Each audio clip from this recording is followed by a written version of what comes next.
कक्षा 12 विषय वाणिज्य व्यवस्था और संचालन, पाठ 6 मार्गदर्शन। मार्गदर्शन के तत्व मुख्य 4 तत्व थे, जिसमें से हमने निरीक्षण के बारे में जानकारी प्राप्त की थी, उसे समझा था। आज का हमारा टॉपिक है अभिप्रेरणा यानी मोटिवेशन। अभिप्रेरणा अर्थात व्यक्ति के अंदर एक ऐसा तत्व जो व्यक्ति को कार्य करने के लिए प्रोत्साहित करता है। अभिप्रेरणा का ये एक सामान्य सा अर्थ दिया है कि कोई भी व्यक्ति है, उसके अंदर इस प्रकार की भावना जागृत करना कि वो अच्छे से अच्छा काम करने के लिए प्रोत्साहित हो, अच्छे से अच्छा काम करके दिखाए। तो आगे लिखा है कि जो कार्य करने की इच्छा और कार्य करने की क्षमता होती है, उन दोनों के बीच में अंतर होता है। इच्छा और क्षमता, इन दोनों के बीच में अंतर होता है। कर्मचारी को कार्य करने की इच्छा है, लेकिन कार्य करने की क्षमता उसमें न हो तो जो संचालन के उद्देश्य हैं वो प्राप्त नहीं हो सकते हैं। इकाई का जो लक्ष्य है वो सिद्ध नहीं हो सकता है। तो उत्पादन प्रक्रिया जो होती है, उसमें जो भी साधन संपत्ति इस्तेमाल की जाती है, उसमें एकमात्र जो कर्मचारी हैं, जो श्रमिक हैं, वो एकमात्र जीवंत साधन है, जो अपनी विशेष प्रकार की शक्ति से, सूझबूझ से कार्य करते हैं। तो इससे उनको कार्य संबंधी प्रेरणा देना आवश्यक होता है। अभिप्रेरणा ये एक विस्तृत विचार है। किस प्रकार से किसी व्यक्ति को हम अभिप्रेरित कर सकते हैं, मोटिवेशन दे सकते हैं। तो ये अभिप्रेरणा शब्द के अंदर अनेक प्रकार के शब्दों का समावेश हो जाता है। तो अभिप्रेरणा में प्रेरकों में किस चीज़ का समावेश होता है? तो मौद्रिक प्रोत्साहन, अमौद्रिक प्रोत्साहन, सुविधाएं, संतुष्ट न हुई आवश्यकताएं, इन सब का समावेश अभिप्रेरणा के अंदर होता है।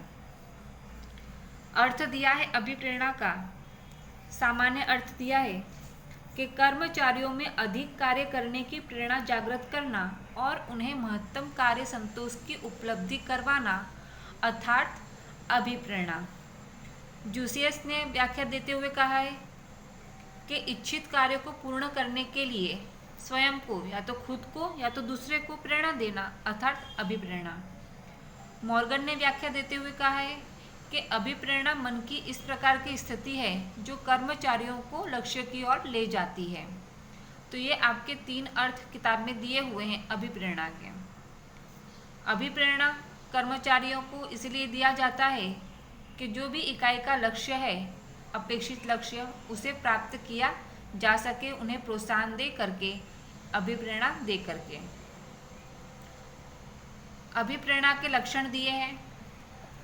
पहला लक्षण आंतरिक प्रेरणा। आंतरिक प्रेरणा मतलब कि जो भी कर्मचारी हैं, उनके अंदर ही ये अभिप्रेरणा उत्पन्न करना, अंदर ही उन्हें मोटिवेशन देना, उनकी अंदर की शक्तियों को जागृत करना। उनके जीवन में कुछ कमी है, वो उस कमी को पूरा कर सकते हैं, इस प्रकार का उन्हें मोटिवेशन देना, जिससे वो अच्छा प्रकार का कार्य करके दिखा सकें। दूसरा है मनोवैज्ञानिक विचार। अभिप्रेरणा मानव से संबंधित है, मन से संबंधित है, विचारों से संबंधित है, इसलिए ये एक मनोवैज्ञानिक विचार है। प्रत्येक जो व्यक्ति होते हैं, उनकी मानसिक विचार क्षमता अलग अलग होती है, अलग अलग प्रकार के उनके मानसिक विचार होते हैं, इसलिए प्रत्येक व्यक्ति को अभिप्रेरणा करने यानी कि प्रोत्साहन देने की प्रक्रिया या कार्य भी अलग अलग होता है। तीसरा पॉइंट है कर्मचारियों की कार्य क्षमता में वृद्धि। अभिप्रेरणा देने से कर्मचारी अधिक उत्पादन करने के लिए प्रोत्साहित होते हैं, अधिक उत्पादन करते हैं, जिससे उनके उत्साह में वृद्धि होती है, कर्मचारियों की कार्य क्षमता में वृद्धि होती है और इकाई की लाभदायकता में वृद्धि होती है। चौथा पॉइंट सतत प्रक्रिया। अभिप्रेरणा ये एक सतत प्रक्रिया है, निरंतर चलने वाली प्रक्रिया है। एक बार कर्मचारियों को प्रोत्साहित करने के बाद वो कार्य बंद हो जाता है, ऐसा नहीं है। कर्मचारी जब तक इकाई चलती है तब तक कर्मचारी रहते हैं, तब तक उन्हें काम के संबंध में प्रोत्साहित करना आवश्यक होता है। तो अभिप्रेरणा ये सतत चलने वाली प्रक्रिया है। स्थानांतरण दर में कमी। अभिप्रेरणा से कर्मचारियों में आंतरिक संतोष प्राप्त होता है। कर्मचारियों को अच्छे से अच्छे प्रकार के कार्य करने की प्रेरणा प्राप्त होती है और जितना अच्छा कर्मचारी काम करेंगे बदले में उन्हें प्रतिफल प्राप्त होगा, आत्मसंतोष प्राप्त होता है, सम्मान मिलता है, जिससे कर्मचारियों को नौकरी में लगे रहने की प्रेरणा प्राप्त होती है। तो कर्मचारी वो इकाई छोड़ करके किसी और इकाई में जाते नहीं हैं, परिणाम स्वरूप स्थानांतरण दर में कमी होती है। उसके बाद 6 नंबर का पॉइंट है आपका लक्षण में उद्देश्यों की प्राप्ति। तो अभिप्रेरणा कर्मचारियों को क्यों दिया जाता है? तो वो अच्छे प्रकार का कार्य कर सके, उनकी कार्य क्षमता बढ़े और इकाई अपने उद्देश्यों को प्राप्त कर सके। 7वां पॉइंट विस्तृत क्षेत्र। अभिप्रेरणा इसका जो विचार है ये विस्तृत है, जिसमें आवश्यकता, लक्ष्य, इच्छा, भावना, उद्देश्य, चुनाव, मनोबल, उत्सुकता, प्रलोभन इत्यादि शब्दों का समावेश ये अभिप्रेरणा के अंदर आ जाता है, इसलिए इसका विचार काफी विस्तृत होता है।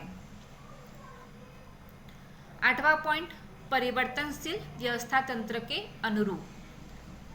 जिस प्रकार अलग अलग टेक्नोलॉजी आती है, आधुनिक समय में अलग अलग प्रकार के यंत्र आते हैं, कच्चे माल सामग्री नए नए प्रकार की आती हैं, तो उन पे जो कर्मचारी हैं, पुराने कर्मचारी होंगे, वो नए प्रकार की टेक्नोलॉजी को जल्दी स्वीकार नहीं करते हैं। तो ये अभिप्रेरणा के द्वारा कर्मचारियों को प्रोत्साहित किया जाता है, वो परिवर्तनशील विचार वाले बनते हैं, ताकि किसी भी प्रकार की परिस्थिति आए, किसी भी प्रकार की टेक्नोलॉजी आए, उस पर वो काम करने के लिए तैयार हो सकें। उसके बाद अगला पॉइंट सहयोग प्राप्त करने का साधन। अभिप्रेरणा से कर्मचारियों के कार्य संतोष प्राप्त होता है और उच्च अधिकारी और कर्मचारियों के बीच में सहयोग का भावना उत्पन्न होता है। सकारात्मक दृष्टिकोण। तो अभिप्रेरणा कर्मचारियों के सकारात्मक दृष्टिकोण को प्रोत्साहन देता है।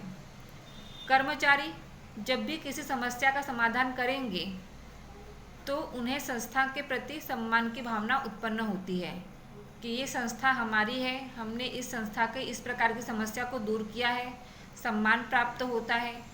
तो वो स्वयं संस्था का एक भाग है ऐसा समझकर कार्य करते हैं। इससे कर्मचारियों में एक सकारात्मक दृष्टिकोण उत्पन्न होता है। उसके बाद आपका 11 नंबर का पॉइंट आता है, आखिरी पॉइंट लक्षण में, संचालन का एक कार्य। तो जिस प्रकार संचालन के अन्य कार्य होते हैं, तो अभिप्रेरणा भी संचालन का एक महत्वपूर्ण कार्य होता है। ये कर्मचारियों के जो साधन होते हैं, यंत्र होते हैं, उनके लिए नहीं, लेकिन ये जीवंत कर्मचारियों से किस प्रकार से कार्य करवाना है, उसके लिए उन्हें लगातार अभिप्रेरणा देना आवश्यक होता है। इसलिए अभिप्रेरणा ये संचालन का एक महत्वपूर्ण कार्य है।